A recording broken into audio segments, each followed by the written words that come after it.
नमस्कार साथियों, स्वागत है आप सभी का आपके अपने YouTube channel the study world में। मैं हूं एससी पांडे। जैसा कि मैंने एक वीडियो लेक्चर आपके साथ शेयर किया है और जिसमें मैंने बताया था कि अब हम अगले 3-4-5 वीडियोस में जो लखनऊ विश्वविद्यालय का सिलेबस है इकोनॉमिक्स का, जिसमें कि BA LLB की स्टूडेंट्स और BA के स्टूडेंट्स के लिए इम्पोर्टेंट है, तो उसके वीडियो लेक्चर हम शुरू करेंगे। उसी क्रम में आज जिस टॉपिक पर बात होने वाली है वो आपका है इंट्रोडक्शन टू इंडियन इकोनॉमी। वैसे तो ये आपकी यानी BA LLB के कोर्स के स्टूडेंट्स के लिए चौथी यूनिट का टॉपिक है, बट मैंने इसलिए यहाँ से शुरुआत की क्योंकि आपका जो लार्जर तौर पर सिलेबस है वो एक्चुअली मैक्रो इकोनॉमिक्स है और जिसमें बहुत बड़ा एरिया आपको प्रैक्टिकली इंडियन इकोनॉमी का समझना होता है। तो हम अगर एक बार ठीक से इंडियन इकोनॉमी को समझ लेंगे तो बहुत राहत रहेगी और आगे चल करके जो टॉपिक इसके और भी हैं ऑपरेशनल एस्पेक्ट्स हैं वो आराम से आप क्लियर कर पाओगे। तो मेरा इस वीडियो लेक्चर में आज मेरी कोशिश होगी कि हम इंडियन इकोनॉमी के उन एस्पेक्ट्स को डील कर पाए जिससे आप ज्यादा से ज्यादा इसका आइडेंटिफिकेशन कर सके, इसको समझ सके, क्योंकि बहुत इंपॉर्टेंट है ये। दूसरी इंपॉर्टेंट चीज ये है कि बहुत सारी चीजें इंडियन इकोनॉमी की जो आज के 10 साल पहले थी वो चेंज हुई हैं, जो over the 20 years Indian economy में चेंजेज आए हैं उससे इनके कैरेक्टरिस्टिक्स को बहुत बदला है। तो जो आपके पास ट्रेडिशनल किताबें हैं उनमें अभी भी वही कैरेक्टरिस्टिक्स लिखे हुए हैं, यानी कि उसमें वो जो बात पहले से लिखी हुई आ रही है वो अब उतनी रिलेवेंट होती नजर नहीं आ रही है। तो मैंने कोशिश की है कि आपके लिए नए आंकड़ों के साथ इंडियन इकोनॉमी को एक्सप्लेन किया जाए और जो इकोनॉमिक आज सिनेरियो है इंडिया का उसको आप आसानी से समझ सकें। इससे पहले कि हम सीधे इंडियन इकोनॉमी के एस्पेक्ट्स पर आए, बहुत जरूरी है कि हम इंडियन इकोनॉमी के उस एस्पेक्ट को समझ लें जिससे हमारी पहचान जुड़ी हुई है, जिससे हमारी आइडेंटिटी जुड़ी हुई है। तो जैसा आप सभी जानते हैं कि दुनिया में इकोनॉमी के आज 3 मॉडल जो है वो पॉपुलर हैं।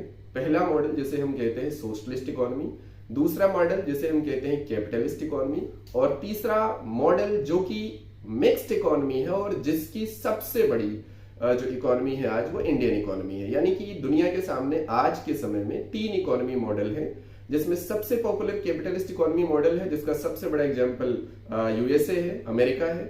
दूसरा जो है वो सोशलिस्ट इकोनॉमी मॉडल है जिसका सबसे बड़ा एग्जांपल रसिया है, लेकिन इकोनॉमी इतना वो डिक्लाइन कर चुका है, इतना नीचे आ चुका है कि अब उस इकोनॉमी मॉडल को बहुत ज्यादा अप्रिसिएट नहीं किया जाता है। उसी कैटेगरी में हम चाइना को भी रखते हैं। तीसरा इकोनॉमी मॉडल जो सबसे ज्यादा आपसे शुरू हुआ, जिसकी चर्चा आज पूरी दुनिया में इंडियन इकोनॉमी के पर्सपेक्टिव से होती है, मिक्स्ड इकोनॉमी मॉडल, जो ज्यादातर डेवलपिंग कंट्रीज जो है वो एडमायर कर रहे हैं और फॉलो कर रहे हैं। तो इंडियन इकोनॉमी मॉडल एक मिक्स्ड इकोनॉमी मॉडल है। इन तीनों इकोनॉमी मॉडल को हम एक कॉम्प्रिहेंसिव वे में, कॉम्परेटिव वे में समझेंगे। तो मैं आपके साथ एक चार्ट शेयर कर रहा हूं, आप इस चार्ट के सहारे इस पूरे एस्पेक्ट को क्लियर कर सकते हैं। तो अब आपकी स्क्रीन पर ये चार्ट दिखाई दे रहा है, यहां से आप इस चीज को समझने की कोशिश करिए। देखिए, जो पहला एस्पेक्ट मैंने रखा है वो है फीचर्स, उसके बाद लिखा हुआ है कैपिटलिज्म, उसके बाद लिखा हुआ है सोशलिज्म, उसके बाद लिखा हुआ है मिक्स्डिज्म। यानी कि हम फीचर्स के बेसिस पर ये तीनों इकोनॉमी मॉडल को एक्सप्लेन करेंगे। तो पहला इकोनॉमी मॉडल जो कि कैपिटलिस्ट है, सेकंड इकोनॉमी मॉडल जो कि सोशलिस्ट है और तीसरा इकोनॉमी मॉडल जो कि मिक्स्ड इकोनॉमी है। इन तीनों को on the basis of feature हम लोग समझने की कोशिश करते हैं। तो पहला फीचर जो कि ओनरशिप से रिलेटेड है, ownership of means of production. तो इसमें आप देख रहे हैं कि जो कैपिटलिस्ट इकोनॉमी है उसमें प्राइवेट सेक्टर की ओनरशिप होती है, जो सोशलिस्ट इकोनॉमी है उसमें पब्लिक सेक्टर की होती है और जो मिक्स्ड इकोनॉमी है इसमें पब्लिक सेक्टर और प्राइवेट सेक्टर एक साथ में काम करते हैं। दूसरा जो फीचर है वो है इकोनॉमिक मोटिव। तो कैपिटलिस्ट इकोनॉमी मॉडल का जो मोटिव होता है वो ज्यादा से ज्यादा प्रॉफिट कमाना होता है। सोशलिस्ट इकोनॉमी मॉडल का जो मोटिव होता है वो सोशल वेलफेयर होता है और जो मिक्स्ड इकोनॉमी मॉडल होता है उसमें सोशल वेलफेयर और प्रॉफिट दोनों मोटिव एक साथ देखे जाते हैं। तीसरा एस्पेक्ट जो कि आपके साथ है, मैंने शेयर किया है फीचर्स के तौर पर, वो है सॉल्यूशन ऑफ सेंट्रल प्रॉब्लम। तो ये देखा जाता है कि जो मेजर प्रॉब्लम है उसे हम कैसे डील करते हैं। तो कैपिटलिस्ट इकोनॉमी मॉडल में हम जो मेजर प्रॉब्लम है उसे डील करते हैं फ्री मार्केट सिस्टम से, और सोशलिस्ट इकोनॉमी मॉडल में जो हम मेजर प्रॉब्लम इकोनॉमी की है उसे डील करते हैं सेंट्रल प्लानिंग सिस्टम से। जैसा कि इंडिया में नीति आयोग आज के टाइम में काम कर रहा है और बिफोर 2015 जो नीति आयोग आज आया है उसकी जगह पर या उससे पहले प्लानिंग कमीशन काम कर रहा था। अब आती है बात यहीं पे मिक्स्ड इकोनॉमी की, तो यहां पर दोनों चीजें काम करती हैं कि यानी कि सेंट्रल प्लानिंग सिस्टम भी होता है और फ्री मार्केट सिस्टम भी होता है। इसके बाद अगर हम लोग अगले एस्पेक्ट पर आए तो वो है गवर्नमेंट रोल। तो जो कैपिटलिस्ट इकोनॉमी है इसमें गवर्नमेंट का जो रोल होता है वो सिर्फ इंटरनल रेगुलेशन होता है, इसमें ज्यादा इंटरफेरेंस नहीं होता है। जो सोशलिस्ट इकोनॉमी मॉडल है इसमें गवर्नमेंट कंप्लीटली इन्वॉल्व होती है। इनफैक्ट प्रोडक्शन का जो सेक्टर होता है उसे सीधे गवर्नमेंट जो होती है वो हैंडल कर रही होती है, यानी प्रोडक्शन और डिस्ट्रीब्यूशन जो है वो सीधे गवर्नमेंट के कंट्रोल में होता है। इसके बाद अगर मिक्स्ड इकोनॉमी की बात करें तो इसमें लिमिटेड होता है, क्योंकि जो प्राइवेट सेक्टर होता है उसमें मिनिमम इंटरफेरेंस गवर्नमेंट का होता है और जो पब्लिक सेक्टर होता है उसको गवर्नमेंट सीधे तौर पर रेगुलेट करती है। इसके बाद अगर हम और फीचर्स पे आए तो इनकम डिस्ट्रीब्यूशन की बात की जाती है। तो जो कैपिटलिस्ट इकोनॉमी मॉडल है स्वाभाविक बात है कि वहां पर अनइक्वल डिस्ट्रीब्यूशन होगा, और उसके बाद कैपिटलिस्ट इकोनॉमी मॉडल में इक्वल डिस्ट्रीब्यूशन होता है, और मिक्स्ड इकोनॉमी मॉडल कहीं ना कहीं इस मामले में कामयाब है कि ये इक्वेलिटी को मिनिमाइज करने में काफी सफल रहा है, इसीलिए यहां पर लेस अनइक्वल मॉडल कहा जा सकता है। इसके बाद अगर हम लोग बात करें नेचर ऑफ इंटरप्राइजेस की, तो जो कैपिटलिस्ट इकोनॉमी है उसमें प्राइवेट इंटरप्राइजेस ज्यादा होते हैं, जो पब्लिक सेक्टर या सोशलिस्ट इकोनॉमी है उसमें गवर्नमेंट इंटरप्राइजेस ज्यादा होते हैं, और मिक्स्ड इकोनॉमी में दोनों इंटरप्राइजेस होंगे। इसी तरीके से हम बात करें अगर कि इकोनॉमी में फ्रीडम की स्टेटस क्या है, तो जो सोशलिस्ट कैपिटलिस्ट इकोनॉमी है उसमें कंप्लीट फ्रीडम होगी, जो सोशलिस्ट इकोनॉमी है उसमें लीस्ट फ्रीडम होगी यानी लैक ऑफ फ्रीडम हम कह सकते हैं, और जो मिक्स्ड इकोनॉमी मॉडल है वो मॉडरेट फ्रीडम होगी, इसे हम लिमिटेड फ्रीडम भी कह सकते हैं। अब अगर हम बात करें कि आखिर में कि इन तीनों इकोनॉमी मॉडल में जो मेजर इश्यूज हैं वो क्या हैं, तो जो मेजर इशू है वो कैपिटलिस्ट इकोनॉमी में इनइक्वालिटी का है, जो आजकल इंडिया में भी आप देख रहे हैं कि बढ़ रहा है, और दूसरा जो सोशलिस्ट इकोनॉमी है उसमें इफिशियंसी का है, यानी कि इनइफिशियंसी वहां पर दिखाई देती है, और ये दोनों ही चीजें मिक्स्ड इकोनॉमी में आपको नजर आएंगी। तो ये रहा आपके साथ वो चार्ट जिसे मैंने शेयर किया, ताकि आप ये समझ सकें कि जो इंडिया की इकोनॉमी है उस इकोनॉमी के पीछे या मिक्स्ड इकोनॉमी को अप्रोच करने के पीछे हमने उन दोनों इकोनॉमी मॉडल से क्या क्या चीजें और किस तरीके से इस्तेमाल की। तो अगर हम लोग एक ओवरव्यू इंडियन इकोनॉमी पे नजर डाल लें तो आपको पता है कि जब इंडिया की इकोनॉमी 1947 में ब्रिटिश पावर से फ्री होती है तो उस समय हमारी इकोनॉमी एक क्लोज्ड इकोनॉमी होती है, यानी उसमें एक्सपोर्ट इंपोर्ट जो है वो जीरो होता है। लगभग सारी ही कॉलोनियल जो पीरियड की इकोनॉमीज रही हैं, ब्रिटिश कॉलोनीज जितने भी कंट्रीज रहे हैं उन सब में यही चीज थी। अब उसके बाद जब इंडिया आजाद हुआ तो उसके सामने दो इकोनॉमी मॉडल बिल्कुल सामने दिखाई दे रहे थे, एक अमेरिका जिसको लीड कर रहा था कैपिटलिस्ट इकोनॉमी मॉडल, और एक रशिया जिसको लीड कर रहा था सोशलिस्ट इकोनॉमी मॉडल।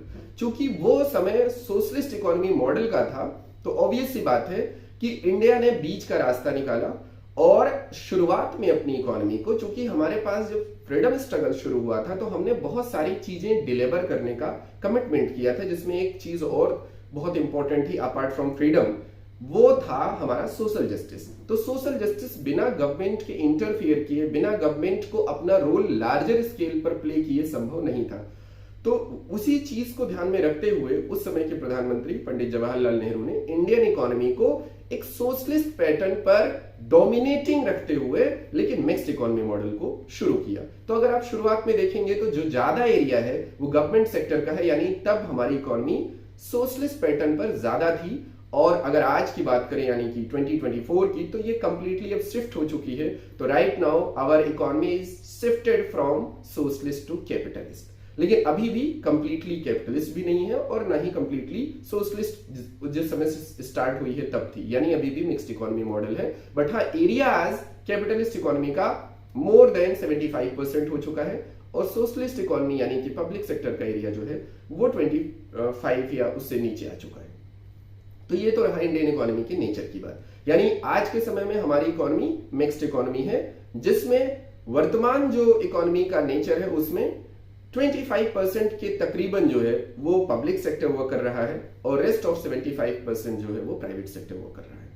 तो अभी हमारी इकोनॉमी ज्यादा डोमिनेटेड है कैपिटलिस्ट इकोनॉमी के अप्रोच से। अब आते हैं हम थोड़े से डेटा के साथ आगे बढ़ते हैं, क्योंकि इकोनॉमिक्स में अगर आप डेटा नहीं रख पा रहे हैं तो ऑब्वियस सी बात है कि वो जो आपका एक्सप्लेनेशन है या जो आपकी राइटिंग है वो कहीं ना कहीं थोड़ी वीक हो जाती है। तो यहां पर जितना पॉसिबल हो आप डेटा के साथ चलेंगे तो बेहतर होगा। तो एक डेटा मैं आपके साथ साझा कर दूं जो कि IMF का ही डेटा है, और वो कहता है कि लास्ट 20 ईयर से, यानी लास्ट 2 डेकेड से जो इंडियन इकोनॉमी है वो एनुअली 6 से 7% की रफ्तार से ग्रो कर रही है। यानी कि इंडियन इकोनॉमी यानी GDP हमारी 6 से 7% एनुअली रही है। और जो आज एस्टिमेट किया जा रहा है हमारी इकोनॉमी का टोटल एस्टिमेशन बताया ये जा रहा है कि ये अभी 2.9 ट्रिलियन के आसपास है, यानी कि लेस देन 3 ट्रिलियन। और IMF का एस्टिमेशन है कि ये 2026 तक 4 ट्रिलियन इकोनॉमी डॉलर तक पहुंच जाएगी। तो ये हमारी इकोनॉमी का एस्टिमेशन है। अब यहीं पर अगर हम बात करें थोड़ा सा आगे बढ़ते हुए कि जो इंडियन इकोनॉमी है उसका ओवर द ईयर्स ग्रोथ कैसी रही है, तो मैं आपको बता दूं कि ओवर द ईयर ग्रोथ जो है वो ड्यूरिंग पैंडेमिक छोड़ दिया जाए तो ओवर द ईयर्स ये ग्रो ही किया है। पैंडेमिक जो कि बहुत ज्यादा वर्ल्ड वाइड इंपैक्ट किया था, उस पीरियड में पूरी दुनिया की इकोनॉमी या तो डिक्लाइन पे गई या तो वहां पर स्टेबलाइज रही। जिन इकोनॉमीज में स्टेबलाइजेशन देखने को मिला उनकी भी तारीफ हुई, और जिन इकोनॉमीज ने उस दौर में थोड़ा डिक्लाइन देखा लेकिन उसको रिकवर कर लिया, उन इकोनॉमीज की भी तारीफ हुई। तो इंडिया उन इकोनॉमीज में से है जो पैंडेमिक के टाइम में ऑलमोस्ट स्टेबलाइज थी। थोड़ा सा जो सर्विस सेक्टर है, स्पेशली हॉस्पिटैलिटी और होटल इंडस्ट्री, उसमें थोड़ी सी गिरावट आई थी। उसके अलावा सारी चीजें बेहतर चली थी। टूरिज्म में थोड़ी गिरावट आई थी। तो अगर हम लोग आज की बात करें इंडियन इकोनॉमी के सिनेरियो में, जहां पर सीधा सीधा मतलब है कि हम कैरेक्टरिस्टिक्स के साथ डील करें, तो ऑब्वियस सी बात है अब हम आपके उस एस्पेक्ट पर आना चाह रहे हैं जहां से सीधा सवाल होता है कि कैरेक्टरिस्टिक्स ऑफ इंडियन इकोनॉमी को एक्सप्लेन करिए।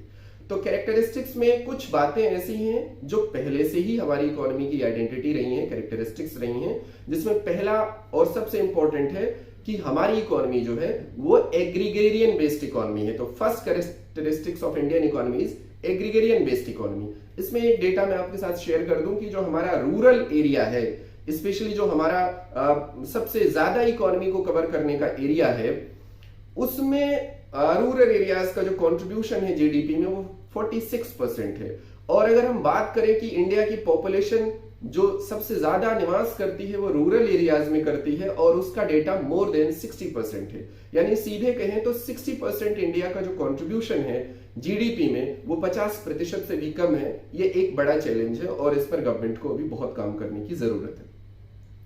इसके बाद अगर हम एग्रीगेरियन सेक्टर के ओवरऑल कंट्रीब्यूशन की बात करें तो एग्रीगेरियन सेक्टर हमारी इकोनॉमी में 15% से ज्यादा और लगभग 20% के बीच में कंट्रीब्यूट कर रहा है, जो कि बहुत ज्यादा नहीं है, क्योंकि जो एम्प्लॉयमेंट जनरेशन है वो अगर हम देखें तो सबसे ज्यादा है, लेकिन कंट्रीब्यूशन कम है। उसका रीजन ये है कि जो उसका प्रोडक्शन हो रहा है उसको लार्जर स्केल पर कंज्यूम कर लिया जा रहा है और वो मनी मेकिंग में कन्वर्ट नहीं हो रहा है। इसके बाद अगर हम बात करें कि इंडिया की जो दूसरे सेक्टर्स है उनकी क्या स्टेटस है, तो तकरीबन 25 से 30% का एरिया आता है जो कि हमारा मैन्युफैक्चरिंग सेक्टर है, जिसे हम सेकेंडरी सेक्टर कहते हैं, और 50% से ऊपर तकरीबन 56% का एरिया आता है जो कि हमारा सर्विस सेक्टर है। तो सीधे सीधे अगर हम तीनों कैटेगराइज कर दें तो जो सर्विस सेक्टर है उसका एरिया इंडियन इकोनॉमी में सबसे ज्यादा है, उसके बाद मैन्युफैक्चरिंग आती है और उसके बाद एग्रीकल्चर आता है, या सीधे कह ले तो प्राइमरी सेक्टर आता है। अब यहां पर एक सवाल है कि दुनिया भर की जितनी इकोनॉमीज हैं जहां पर जो डेवलपमेंट है, जिसपे ये कह सकते हैं जो डेवलप्ड इकोनॉमी है, वहां पर एग्रीकल्चर सेक्टर का कंट्रीब्यूशन जो है वो और घटा है। यानी सीधे लहजे में कहा जाए तो वहां पर ज्यादा जो इकोनॉमी में रोल है वो मैन्युफैक्चरिंग और सर्विस सेक्टर का है। इंडियन इकोनॉमी में अभी चूंकि जाहिर सी बात है कि बहुत सारा बैकवर्डनेस है टेक्नोलॉजी के मामले में, इंफ्रास्ट्रक्चर के मामले में, तो अभी जो हमारा एग्रीकल्चर सेक्टर है वो उस लेवल पर कंट्रीब्यूट नहीं कर रहा है। अब आते हैं कुछ और इकोनॉमी मॉडल, कुछ और कैरेक्टरिस्टिक्स पर बात करते हैं।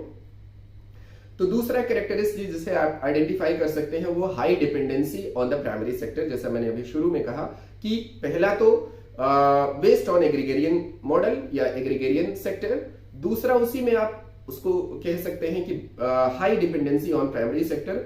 और इसमें बताया जा रहा है कि जो डेटा रिसेंट है उसमें 58% जो पॉपुलेशन है वो अभी भी हमारे यहाँ प्राइमरी सेक्टर में ही काम कर रही है, जिसमें कि एग्रीकल्चर, माइनिंग और फिशिंग मिला करके डेटा आता है। इसके बाद दूसरी जो इंपॉर्टेंट चीज है डेटा के तौर पर आपको याद करने की वो है लो पर कैपिटल इनकम। दुनिया भर की अच्छी इकोनॉमी में, यानी अच्छी से मेरा मतलब जो इकोनॉमिकली स्ट्रांग है, उन इकोनॉमीज में जो पर कैपिटा इनकम है वो काफी अच्छी है। इंडिया के लिए ये बड़ा एक चैलेंजिंग सिनेरियो है कि हमारी जीडीपी तो वर्ल्ड की लगभग चौथी जो है स्टेटस में पहुंचने वाली है और पीपीपी ग्राउंड पर, लेकिन हमारी जो पर कैपिटा इनकम है वो बहुत सारी टॉप 10 कंट्रीज से भी स्ट्रगल कर रही है। तो ये बड़ा एक चैलेंज है। तो अभी के अगर हम रिसेंट डेटा जो कि हमारे पास 2020 का है उसके अकॉर्डिंग जो इंडिया की पर कैपिटल इनकम है वो $1927 है। अब इसमें आप लगभग 83 का गुणा कर लेंगे तो आपको पता चल जाएगा कि ये मोटा मोटा आंकड़ा आपके साथ क्या है। इसके बाद आती है बात बहुत जिसकी चर्चा अभी इलेक्शन चल रहा है तो उस पे है, वो है अनएम्प्लॉयमेंट। अनएम्प्लॉयमेंट का सिनेरियो इंडिया में काफी ज्यादा इंपॉर्टेंट है क्योंकि यहां पर अनएम्प्लॉयमेंट में जो सबसे बड़ा नेचर देखा जाता है वो होता है जिसको हम कहते हैं कि डिस्गाइज्ड अनएम्प्लॉयमेंट। उसको हम हिंदी में कहते हैं प्रच्छन्न बेरोजगारी। और ये सबसे ज्यादा एग्रीकल्चर में दिखाई देती है, यानी एक छोटे से पीस ऑफ लैंड पर बहुत ज्यादा जो लोग इन्वेस्टेड होते हैं वो लगता तो है कि एम्प्लॉयड है बट वो एक्चुअली एम्प्लॉयड होते नहीं है क्योंकि उनके होने और ना होने से प्रोडक्टिविटी पे कोई फर्क नहीं पड़ता। तो जो अभी रिसेंट डेटा गवर्नमेंट का है वो ये कहता है कि इंडिया में जो अर्बन सेक्टर में, अब अर्बन इसलिए लिया जाता है क्योंकि सबसे ज्यादा एम्प्लॉयमेंट जो है जिसका डेटा एफिशिएंटली मिल पाता है वो अर्बन सेक्टर का ही मिल पाता है, तो वो 6.7% है। इसका सिंपल मतलब ये हुआ कि 100 में से 7 लोग जो है वो बेरोजगार है। और इसको अगर हम ओवरऑल निकाल लेते हैं तो जाहिर सी बात है आंकड़ा जो है वो 20 करोड़ के आसपास जो है वो निकल के आएगा अर्बन सेक्टर के पर्सपेक्टिव में। और ये जो डेटा लिया गया है ये 15 वर्ष और उससे अधिक के लोगों के लिए लिया गया है, यानी कि इसमें माइनर नहीं शामिल है। आगे आते हैं जो दूसरा बड़ा या तीसरा बड़ा या नंबरिंग में जो भी आ रहा हो आप नंबरिंग को कवर कर लीजिए, जो एस्पेक्ट है वो है ह्यूज पॉपुलेशन। जो हमारा साइज ऑफ पॉपुलेशन है वो बहुत बड़ा कैरेक्टरिस्टिक्स भी है, चैलेंज भी है और अपॉर्चुनिटी भी है। ये तीनों बातें मैं इसलिए कह रहा हूं क्योंकि कैरेक्टरिस्टिक्स ऑब्वियस सी बात है, इंडिया अब यानी कि जनवरी 2024 में 1.44 बिलियन जो है पॉपुलेशन वाला कंट्री बन गया है। इसको सीधे कह सकते हैं 144 करोड़ पॉपुलेशन हमारी है और अब ये हम चीन को भी ओवरटेक कर दिए हैं। तो अगर रिसेंट डेटा देखा जाए तो हम नंबर 1 इकोनॉमी नंबर 1 पॉपुलेशन के मामले में नंबर 1 कंट्री बन चुके हैं। अब सवाल ये उठता है कि ये अपॉर्चुनिटी है या चैलेंज है। तो अपॉर्चुनिटी ये इसलिए है क्योंकि ये सबसे ज्यादा हमें वर्कफोर्स सप्लाई कर सकता है, सबसे ज्यादा हमें ये इफिशिएंट लेबर दे सकता है जिससे हम अपनी मैन्युफैक्चरिंग को बहुत अच्छा कर सकते हैं। चैलेंज इसलिए है कि अगर हम इसको सही से इस्तेमाल नहीं कर पाए और इसका सही यूज सही टाइम पे नहीं हुआ तो यही पॉपुलेशन हमारे लिए एक बर्डन क्रिएट कर देगी क्योंकि फिर इनकी सोशल सिक्योरिटी, इनकी प्रोडक्शन, इनकी कंजम्पशन को अश्योर करना बहुत बड़ा चैलेंज हो जाएगा। तो गवर्नमेंट के लिए बहुत बड़ा अवसर भी है और चुनौती भी है। आगे आते हैं अनइक्वल डिस्ट्रीब्यूशन ऑफ वेल्थ। अब ये बड़ा इंपॉर्टेंट सिनेरियो है कि जो आय का असमान वितरण है वो बहुत इंपॉर्टेंट क्यों हो गया, क्योंकि आपकी कंट्री में 90 के दशक में इकोनॉमिक रिफॉर्म शुरू हुए जहां से हमारे देश में इकोनॉमिक लिबरलाइजेशन शुरू हुआ। उस लिबरलाइजेशन का सिनेरियो ये हुआ कि बहुत सारे सेक्टर्स को कंप्लीटली फ्री कर दिया गया फ्रॉम लाइसेंसिंग। तो जाहिर बात है कि जो सेक्टर इन्वेस्टमेंट में शामिल हो गए, जो ग्रुप इन्वेस्टमेंट में, जो फैमिलीज, जो वर्कफोर्स इन्वेस्टमेंट में शामिल हो गई, उन्होंने तो इनकम गेन किया, लेकिन जो सिर्फ कंज्यूमर बन के रह गई उनके लिए बहुत मुश्किल काम हो गया। तो जाहिर बात है कि अब लास्ट 20 ईयर से, बल्कि 24 ईयर से हम उस एलपीजी के आगे के कॉन्सिक्वेंसेज में आकर के अब आज यहाँ खड़े हुए हैं। तो जो बड़ा चैलेंज दिखाई दे रहा है वो इनइक्वल डिस्ट्रीब्यूशन ऑफ वेल्थ दिखाई दे रहा है, क्योंकि अभी जो एक मोटा मोटा डेटा देखा जा रहा है वो देश के तकरीबन 20% जो हमारे पास इंडस्ट्रियलिस्ट हैं उनके पास देश का मोर देन 70% रिसोर्स जो है वो कॉन्सेंट्रेटेड है, यानी कि 80% पॉपुलेशन जो है वो देश के 30% रिसोर्स पर सरवाइव कर रही है। तो इट्स अ ह्यूज गैप। और ये मैंने आपको जब शुरू में अभी कैरेक्टरिस्टिक्स की बात की थी तो बताया था कि जो इनइक्वालिटी की प्रॉब्लम है वो एक मेजर एस्पेक्ट होता है कैपिटलिस्ट इकोनॉमी का। तो जैसे जैसे हमारी कंट्री कैपिटलिस्ट इकोनॉमी की तरफ बढ़ेगी, इनइक्वालिटी वहां पर एक मेजर चैलेंज बनना शुरू हो जाएगा। इसके बाद एक दो और बातें हैं, जैसे लेक ऑफ इंफ्रास्ट्रक्चर है। ये आप देख सकते हैं कि अभी हमारे पास इंफ्रास्ट्रक्चर में काफी प्रॉब्लम है, स्पेशली अगर हम देखें तो ट्रांसपोर्ट को लेकर के प्रॉब्लम है, कम्युनिकेशन को लेकर के प्रॉब्लम है, बैंकिंग सेक्टर एफिशिएंटली नहीं काम कर रहा है, स्पेशली एमएसएमई की फंडिंग में बहुत प्रॉब्लम है। इसके अलावा एनर्जी की बहुत प्रॉब्लम है, पेट्रोलियम प्रोडक्ट और इन सारी चीजों की बहुत सारी चीजें हैं जो चैलेंजिंग है। तो इंफ्रास्ट्रक्चर पे भी बहुत सारा अभी काम होना बाकी है। तो ये मैंने मेजर एस्पेक्ट्स आपको डील किए। अगर मैं पॉइंट वाइज आपको एक एक पॉइंट हेडिंग के तौर पे बताऊं तो पहला आपका आया एग्रीगेरियन बेस्ड इकोनॉमी, दूसरा आया high dependence on the primary sector, तीसरा आया लो पर कैपिटा इनकम, चौथा आया अनएम्प्लॉयमेंट, पांचवा आया ह्यूज पॉपुलेशन, छठा आया अनइक्वल वेल्थ डिस्ट्रीब्यूशन, छठा आया लैक ऑफ इंफ्रास्ट्रक्चर। ये 6 हेडिंग के सहारे अगर आप अपनी आंसर राइटिंग को विद डेटा एनालाइज कर देंगे तो काफी आसानी से आपका काम हो जाएगा। अब मैं आपके साथ एक सिनेरियो साझा कर रहा हूं। इंडियन सिनेरियो में जो डेटा है उसको भी अगर आप देख लेंगे तो एक वैगन व्हील काम कर जाएगी, और इस वैगन व्हील को अगर आप स्क्रीनशॉट लेकर के रख लेते हैं और इसका थोड़ा भी आंकड़ा अगर आप याद कर लेंगे और अपने एग्जामिनेशन में इस्तेमाल कर लेंगे तो आपके लिए बहुत बेनिफिशियल रहेगा। तो अब आपकी स्क्रीन पर जो है उसको देखिए और यहां से थोड़ा सा ओवरव्यू लेने की कोशिश करते हैं। देखिए, इसमें आपको दिखाई दे रहा होगा कि जो इंडियन इकोनॉमी का सेक्टर है, सेक्टर वाइज इसमें चीजें दिखाई दे रही। तो सबसे ज्यादा जो हल्का सा ग्रीन है, आप राइट साइड में देखें तो वो 53.89% है, जो कि सर्विस सेक्टर का कंट्रीब्यूशन है। इसके बाद अगर आप देखें तो उसके बगल में ब्लू यानी लेफ्ट वर्ड में देखेंगे तो ब्लू जो कलर में है वो इंडस्ट्री सेक्टर का कंट्रीब्यूशन है, वो तकरीबन 26% है, यानी 25.92% है। उसके बगल में ये पिंक जो दिखाई दे रहा है वो एग्रीकल्चर सेक्टर का मसला है, उसमें आप देख रहे हैं कि 20.19% कंट्रीब्यूशन है। तो इस तरीके से लार्जर सरफेस पर देखा जाए तो इंडियन इकोनॉमी में जो 50% से अधिक का हिस्सा अभी का है वो सर्विस सेक्टर का है। उसके बाद जो रिमेन 50% या तकरीबन 44% हिस्सा बच रहा है उसमें 26% जो है वो आपका इंडस्ट्रियल सेक्टर है, और फिर 20% के आसपास एग्रीकल्चर का जो है कंट्रीब्यूशन आपको दिखाई दे रहा है। अब इसमें भी अगर थोड़ा आप डीप चले जाएं तो आपको पता चलेगा कि जो एग्रीकल्चर सेक्टर है उसमें भी मैंने थोड़ा डीप एनालिसिस आपको कर दिया। तो अंदर आप देख रहे होंगे कि उसमें क्या लिखा हुआ है, एग्रीकल्चर, फॉरेस्ट्री एंड फिशिंग, इनका एरिया ये पूरा दिया हुआ है। और जब आप इंडस्ट्री की तरफ आते हैं तो यहाँ पे लिखा हुआ है कि माइनिंग एंड क्वेरिंग में 1.63% है, फिर मैन्युफैक्चरिंग 14.43% है, इलेक्ट्रिसिटी एंड वाटर सप्लाई और ये सारी जो यूटिलिटी का सेक्टर है वो 2.7% है, और कंस्ट्रक्शन का जो कंट्रीब्यूशन है वो 17.16% है।